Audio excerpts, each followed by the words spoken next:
Pemirsa, tahukah Anda penguasa yang sah sesuai syariat Islam adalah khalifah, bukan raja, presiden, perdana menteri, dan lain-lain? Simak penjelasan berikut agar tidak gagal paham. Ingatlah sabda Rasulullah SAW dalam hadis sahih yang diriwayatkan oleh Imam Bukhari, Imam Muslim, Imam Ahmad, dan Imam Ibnu Majah dari Abu Hurairah radhiyallahu anhu. Kanat banu Israil tasusuhumul anbiya, kullama halaka nabiyyun khalafahu nabi, wa innahu la nabiyya ba'di, wa satakunu khulafa'u takthur. Qalu fama ta'muruna? Qala fu bi bai'atil awwali fal awwal, wa a'tuhum haqqahum, fa innallaha sa'iluhum amma astara'ahum.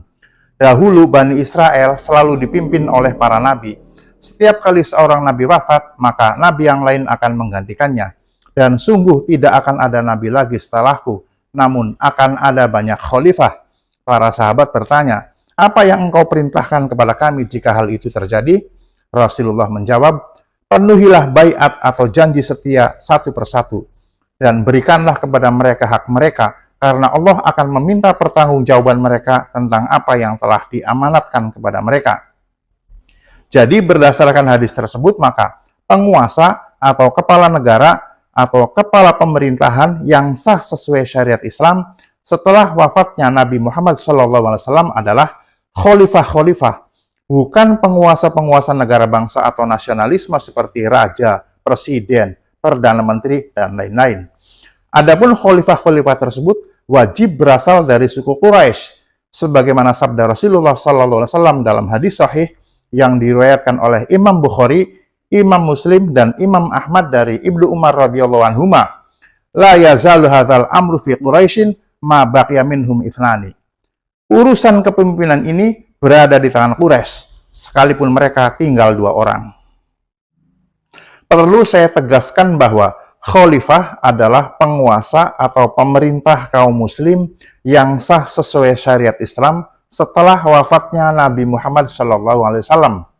Bukan penguasa dalam negara-negara bangsa atau nasionalisme seperti raja, presiden, perdana menteri, dan lain-lain.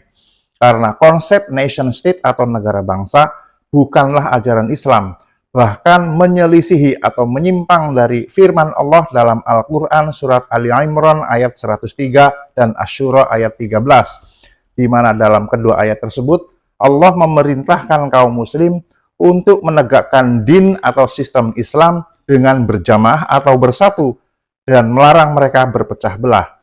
Sedangkan konsep nation state atau negara bangsa justru memecah belah kaum muslim ke dalam negara-negara bangsa atau nasionalisme. Oleh karena itu, kepemimpinan dalam negara bangsa atau nasionalisme adalah batil atau tidak sah secara syariat Islam. Itulah sempurnanya din atau sistem hidup Islam. Bernegara pun diatur.